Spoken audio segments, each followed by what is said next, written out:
Welcome to the Purpose Driven Mom Show, episode 401. Today, I am sharing with you one of our final sneak peeks into the Purpose Driven Mom Summit coming April 15th. This is a conversation I had with Kelly Thompson all about how do you step into your genius? How do you figure out what do you want to do for your business? What do you do on those hard days where imposter syndrome stands out in your head or you're not making any money and you feel like you can never do it? We are talking all about how to take imperfect action. If you are loving these sneak peeks into the summit and you're ready to get your ticket, you can now go to purposedrivenmom.com/2024 summit. What that's going to do is set you up so you can see all of our speakers, all the cool stuff we have at this absolutely free event coming on April 15th. We would love to have you here. We can help you ignite your passion and really enhance your day-to-day. That's our theme this year, enhancing your day-to-day. And we know that all of the sessions are going to help you get there. Again, go to purposedrivenmom.com/2024 summit and grab your ticket today. For now, enjoy the sneak peek into the summit and my conversation with Kelly, all about how to take imperfect action. All right, welcome back to the Purpose Driven Mom Summit. I'm here with Kelly Thompson talking about all of things imperfect action and how to go after your goals and your dreams, especially for us mamas who are thinking of starting a business. So Kelly, thank you so much for being a part of the summit this year. Thanks for having me. I'm super excited to talk. I think it's going to be period, but we can have a good time. Well, I was going to say, I feel like it's going to be a great conversation because we were just on for like 20 minutes, just going back and forth already. And so I love this energy because I think this is what our moms need. Before we jump into the topic though, could you tell us just like a little bit about you and your family? And as always, I love to hear that cliff notes of that entrepreneurial journey that got you here. Yeah, absolutely. So I am a mom of four, a homeschool mom, really, believe it or not. And my journey kind of started in entrepreneurship when my oldest daughter got engaged. And at that point I was like, wait, what do they mean? They leave? Like what? Like you obviously want them to leave, but at the same time, you're still like kind of, wow, what am I going to do? Because that was my identity. That was what I did. Right. And so obviously I still have three left. They're floating around here somewhere, but the reality that things need to change and things will change kind of prompted me to go on this kind of self-discovery where I was like, okay, what do I really feel called to do? What are my skills? What are my gifts? What am I here for? What am I supposed to be doing? So I really kind of did a deep dive of self-discovery to kind of figure that out. And I came up with the things that I kind of already knew how to do, some gifts that I already had. Like I always talk about what's in your hand, right? Mm-hmm. And so what was in my hand was I was a really good writer. I enjoyed talking to people and I was like, okay, well, let me try blogging. So I did that for a little while, hated it. Then I went to copywriting, loved that. Wasn't getting really like a lot of clients. So I was a little stressed about that because it was seeming more like a hobby than actually like a real business. You know what I mean? If you can relate. And so I kind of was like trying to do all of the things, like anyone that's listening to me, if you are an entrepreneur or thinking about it in the beginning, you really don't know what you don't know. So you're just kind of throwing stuff out there to see what sticks. And that's what I was doing. Not making any money, got super frustrated, started posting content like 24/7, all day, every day online, because that's what I thought I was supposed to do in order to get clients. Realized that number one, I was totally burnt out from doing that, hated it, and that wasn't like my gift or my strength. So fast forward a few years and lots of trial and error, I was able to kind of discover my superpower in a way. And now I kind of teach other moms how to use their natural gifts and talents so they can create a business, a profitable, high value offer that they can share with others and get paid for it. So they can have that life of like freedom and abundance that they truly deserve. I love that. And it's so needed. I was telling you a little bit like same beginnings. You're just throwing the spaghetti at the wall, hoping something sticks. Because I think there's a few different types of moms that are like coming today who want to start businesses. Some of them are like, I kind of know my idea. I kind of know what I'm going to do. And then there's the other ones that come in and we're like, I know I want to do something and I'm not sure what it is. And whatever camp you're in, I feel like there's this exploration period of, but what do I really do? Can we talk about that like discovery period? I think because that's so big for so many people. Like they know they want to bring in money. They know they want to have a purpose and a passion outside of motherhood. But they don't even know how to figure out what they're supposed to be talking about.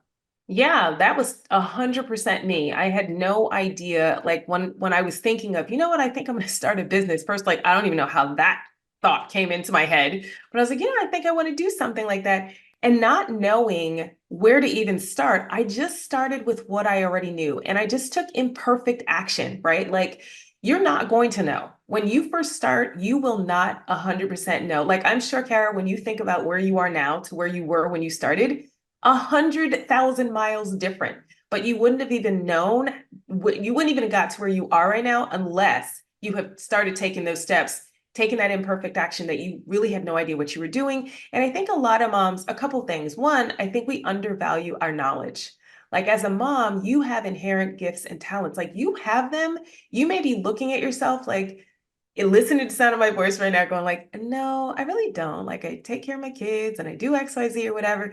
But I promise you, there are people that want to know exactly what you know right this second, like are dying to know what you know right this second that you would never even imagine. And then also, I think that, we have this kind of fear-based thing, like no matter what level that you get, you always start doubting your ability. You're always kind of like, well, I'm here. Like it happens to me. I'm sure it happens to you, Cara. Like even when you have clients and people are actually paying you thousands of dollars to help them do stuff, you still have in the back of your mind, like, do I really know what I'm doing? We talked a little bit about that before Yeah. we started recording, right? And I think that the key is really to embrace that and understand that that's natural and you are not alone in it. And the way our society is set up, we are kind of wired to believe that we're supposed to know all of the things. And we don't need to know all the things. You just need to know that you know some things and be willing and able to help and serve someone else. Yeah. That expert status, I always say, was just a step or two ahead. Right. And I think a lot of Yes. us, we come in with, I like to call it the curse of knowledge. Like we know Mm, how to do stuff even before, right? We were on it and I was showing Kelly this like spreadsheet thing or whatever. And I was just going and I realized I was like, wait, maybe everyone's brain doesn't work like this. Like this is my thing. I actually, just before I got on, I was at getting a facial and I was talking to the girl because we follow each other on Instagram and she was like, I just don't know what to post or whatever. And I started asking her questions about some face thing or whatever. And I said, don't do that. I said, go make a video about that because I would watch the video and I was like, you just sold me. yeah. I bought a product when I left and I was like, go make a video about that. And I think we So forget good. that we know our topic because we know it so well because it's so much of a part of us. So do you have any advice or like, how do we kind of step into that feeling like an expert when we're like, oh, this isn't something someone would pay for. Like, this is just some silly knowledge I have or whatever that we call her the inner critic over here. Like whatever that inner critic might be telling, the moms watching. Yeah, yeah. I mean, and I think first of all, we all have it, right? Like we all have that inner critic no matter what. And then, like you just said, that's a classic example. Like she knows all this stuff, and you asked a question, and she's just like, oh, just do this, that, and the other. And you're like, oh my gosh, that's amazing. You need to do whatever just to sell that, right? And I think, one of the first things we need to really recognize is that you are not going to know it all, and no one is expecting you to. No Mm. one is expecting you, like that word expert is something that we kind of put this really high, super high status on. And that's not really what people think about necessarily when they're just asking you a question, right? Like you wouldn't have maybe described her as an expert, or she wouldn't have described herself as an expert, but you would have described her because she knows more than you. You know what I mean? That step or two ahead, like you said. And so I think the important thing really is to kind of understand that you don't have to own that word, but you do have to own the knowledge that you currently have, right? So one thing I would suggest to do, really just kind of take inventory. What is it that you currently know? And really think about that. What is it that people come to you for and ask you questions about? Like for me, people were always coming to me and asking me my advice on things. I don't know why. Like I give off that vibe of having knowing what I'm talking about, I guess. You know what I mean? So people would always come to me and ask me, like, hey, what do you think about this? What do you think about that? Or whatever. And so for me, and I think I really believe that sometimes your surroundings, people will call your gifts out of you, right? If you're like doing your thing and you're thinking, this is not a big deal, everyone knows this thing, but people are constantly asking you about it. I think that's one of your very first clues to think like, wow, I might have something here with this. And I truly believe that we are all gifted with something, that some kind of skill, talent, experience, whatever, that we are called and we can make money off of that. Like it's not a coincidence that you have this thing. Like we have in our minds that we have to like grow up and we get a job that we hate and we go there every day, or we stay home and we're with our kids and that's all we do or whatever. Now, if that's how you want to live, totally fine, no judgment zone. But if you kind of have this feeling where you're like, I think I'm supposed to be doing something else, or I really would like to be doing something else, it's probably because you have this feeling, this desire in you, and you have a talent, a skill, an experience, whatever, some knowledge that people are dying to hear about and that you are meant to help and serve. 100%. I love all of it. Like I always tell the moms that I'm coaching, I'm like, someone is waiting for you. to step into your light so that they can be helped. And I think Yeah. we undervalue ourselves so much as moms in general, like as a societal problem, that feeling the confidence to be like, wait, I could help someone is such a Yeah. foreign feeling for us. But Yeah. you have a gift. Like I gardened last year. Do you garden at all? I like attempt. Hate gardens. I have what is it, a black thumb? Like I kill Yeah. Well, everything. I've never done anything. And so last year I was like, let me garden. Let me like try. And I was asking the moms in our group because I know a lot of them garden and they were giving Right. me their advice. And out of it, we had one of the moms who had then decided she wants to start a blog about gardening. And I was like, exactly. Like you So just need, cool. I think, to recognize that like you have a gift that's given to you. And it may seem like, quote, nothing to you because it's how you're wired, but not everybody's like that. So Kelly's giving such great advice, but I know what's going to happen, right? I'm going to start thinking of my ideas and I want to do this business, but that voice is going to come in. And you mentioned the imposter Mm. syndrome. So I want to talk about it now because it is real in the beginning, in the middle, as you're going at every level. But I remember in the beginning, I kind of would just be like, downplay what I was doing, right? And I was like, "Oh, I'm just a mom with a laptop. Like I'm just trying," because I was so scared Right. that if I put it out there that this was a business and it failed, right? Then the judgment would come. And I was like, well, who am I to? I think this is the big question. Who am I to? Let's talk to those beginner people who are dealing with that, like, but I'm just whatever they say about themselves. Like I could never. Right. How could we help them? I think, in general, we kind of have like, these two sides of our personality, right? Like, I think for most people, one side is like, I think I could really do that. And that's that hopeful, like, I think I can do that. I know some stuff. And then you have that other person, like who I call an enemy. Like I say, we have an enemy in our thoughts because a lot of times the things that we say to ourselves, we would never ever say out loud to anyone else, right? And so if you listen to that enemy will keep you stuck in the place you're in forever and you will never grow. You will never help others. You will never be able to do that thing that you were called and meant to do, right? So stepping into that space where you're not 100% sure how that's going to work out is the key. I'm sorry to tell you that, but part of the growth is being uncomfortable. And that's just the way it's set up. It is wired that way. So if you want to do something different, have something different, you have to start becoming someone different. And that's just how it is. We want the things, and I firmly believe that we have the ability to get the things, but in order to get the things, we have to be the person, right? And so what that means is that scary thing, that going live on your Facebook, page or your Instagram page to talk to people about like, hey, I got this idea and this is what I'm thinking about. Yep, that's what you got to do.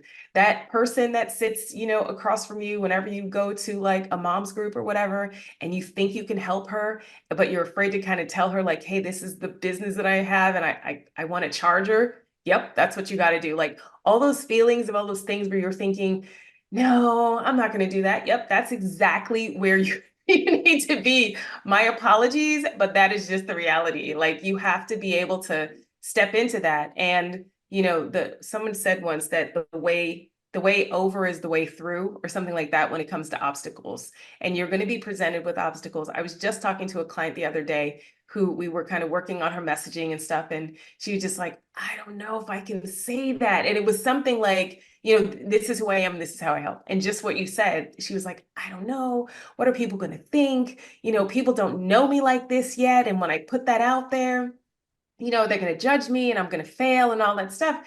And what I said to her was, one, there is no such thing as failure, right? You're going to grow, period. Like if you look at it from that lens, like your goal is to grow. Your goal is to have an experience that you haven't had before. Your goal is to learn. Your goal is just to take the next step. If you look at it that way, there is no failure, right? You're just growing and that's it.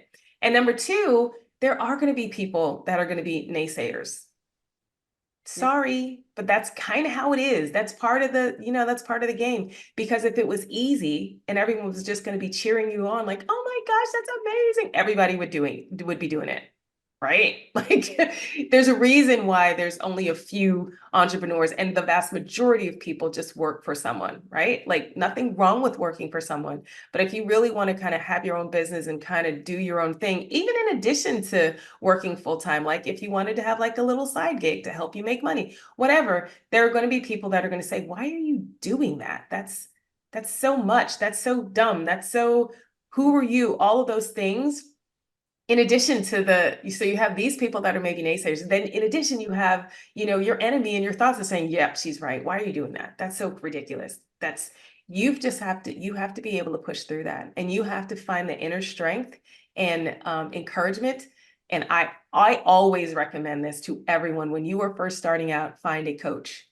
I don't care what amount of money you're making, find a coach at your price point somewhere, someone to help you, because everyone needs some guidance. This is something new. This is something that you're not sure about. Yes, you're going to start and throw spaghetti at the walls. Been there, done that, 100%. But at some point, when you really want to grow, you have to talk to someone who has walked the path that you've walked. And so I think that's super, super critical, in addition to, just flicking the enemy off of your shoulder to be like, shut up, I'm not talking to you, Yeah, we have a thing we do in the club where we name your inner critic, right? So mine's name is Julia. So when Julia is just acting out of control, it makes it silly, right? But I'll just be like, Yes. Julia, we're not doing this anymore, Julia. This We're isn't not. your party, Yeah, Julia. this Go sit isn't what we're down. doing. And it's silly, but it works because it Yeah, pauses my brain enough to be like, okay, I see what's happening here. I Because I think love so that. much of the imposter syndrome thoughts, those spiraling thoughts, we need to just stop them, right? Like we need Yeah, to stop them and acknowledge them and be like, cool, where are we going from here? And I love that you say like it's gonna happen. Like it's normal, but it's like how you rebound from it that I yeah, think is important. I want to talk about this imperfect action concept because I am a recovering perfectionists. I know I attract yeah. many of those that come into it. And one of the conversations we have often in my group and stuff is like, I can't launch it until dot dot dot. Oh, I gotta have yes. every blog post written, every podcast episode. It's not good enough. It's not done enough. And really today, I want us to kind of push our little baby birds out the nest and be like, no, you need to do this. How can Yeah. you help combat that perfectionist thinking? Yeah. Well, first let me say I am not a perfectionist at all. Like when I was in school, like when I was in college, I was very much that person where like every T had to be crossed. Like I did research papers, I have a master's in psychology. So I'm very much like I know how to be that person. But when it comes to my business, I'm 100% not that. And I think part of that comes from the acknowledgement that I do not know what I'm doing most of the time. And just being okay with the unknown, right? So if you were a person listening to the sound of my voice and you're just kind of like, I don't know, I need to wait because I need to have, and I need my spreadsheet and my checklist and all of those things, all of that stuff is good. But at some point, just like the two parts of your personality, you're going to have to start choosing who you're going to listen to, right? And, in my program, I call them waymakers and note takers. Note takers will write down all of the information. They will take notes upon notes and they'll have spreadsheets and they'll have all their stuff all together. And they're like, yep, okay, so I think on the third day of March on the full moon, that's when I'm going to be able to launch my program, right? And then you have the waymaker. The waymaker is like, you know what? I'm just going to do it scared. I'm going to do it messy. And I'm going to put it out there so I can get the information back to figure out how to do it better. The waymakers are the ones that actually continue in this business and succeed because you're never going to know all the things. You're just not. I'm so sorry. You're just not. So you just have to take courage and start taking imperfect action because that's the way that you're going to grow. And that's, like I said before, it's unfortunate that it's like that. But if you have all your spreadsheets all laid out and you've been doing this for a little bit and you still aren't where you want to go, maybe it's time to do something a little different, do something messy, do it a little scared without the spreadsheets, without all the timelines, without all the T's crossed and the I's dotted, and just go ahead and give it a try. Yeah. Oh, I like that. And I think it's needed. I think part of developing this thicker skin against everything having to be perfect is accepting the fact that it's just not going to be. It's just not. And I mean, being if you're a mom, right? Mhm. If you're a Yeah. mom, like think about your kids. Are they perfect? Has there been any family photo Yep. that you can imagine Yeah. where you've like, I've got them all dressed up and it's ready to go and you got it on the first take? Has it ever occurred? No.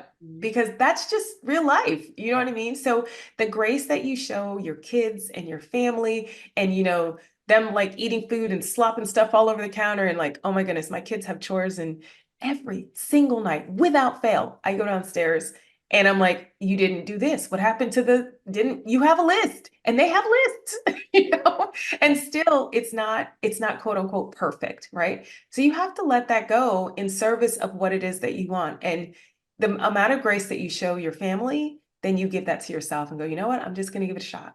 Yeah. Oh, I love that. All right. So before we close, I do want to talk about this concept of monetizing our business because I think pulling a lot from like what current members like tell me, right? Like I've been doing this. It's my passion. I'm excited. I'm ready, but it's not bringing in any money right now. So then the voices start. What tips can we give them in the beginning to kind of keep going through those really tough beginning stages? I know I had the months too where it was like $0, zero. I'm like, today, like type of thing. How can we continue to move forward with that imperfect action when maybe the money isn't coming in? Yeah, I think the first thing, like I said before, is acknowledging that there is no failure, right? Like when I first started my business, my whole benchmark was how much money am I making? Like that was the only thing. And so when I wasn't making money, which was many, many, many, many, many months, that I was not making any real money, I was miserable. I was heartbroken. I was stressed. I was like, what's happening? What's not working? Whatever. So that's where a supportive community comes into place, right? Like other people that you can talk to where they are also struggling at the beginning stages of their business, and they can kind of speak some life into you and give you a reality check. Like, listen, dude, you just started like 2 months ago or 6 months ago. What if it was 6 months and you can make $1 million like the gurus say on social media? Yep. Everyone would be doing that, right? So just a little bit of a reality check. So I think a community is super important. I also think that you need to really just adjust your expectations. That was huge for me. I really, when I started, I bought into the lies. Like I was like, oh, all I've got to do is this. Like I had a big board sitting on over here next to my desk. You can't see, but I had like 100K, 6 months. Cause I was like, oh, they said all you have to do is post. You just post a bunch of content, come up with an offer, and bada bing, bada boom, you're good, right? That was not the reality. And so adjusting your expectations, I think, is huge when it comes to that. So I think those are the kind of like the first two things. And then also I think when it comes time to evaluating your progress, again, to show yourself some grace, like set goals outside of monetary ones. I know that's like, I get what I'm saying is controversial. You're just like, what else? I'm doing the business so I can make money. I get that. But just hear me out for a second. Try and also think of other things that you are getting from this business.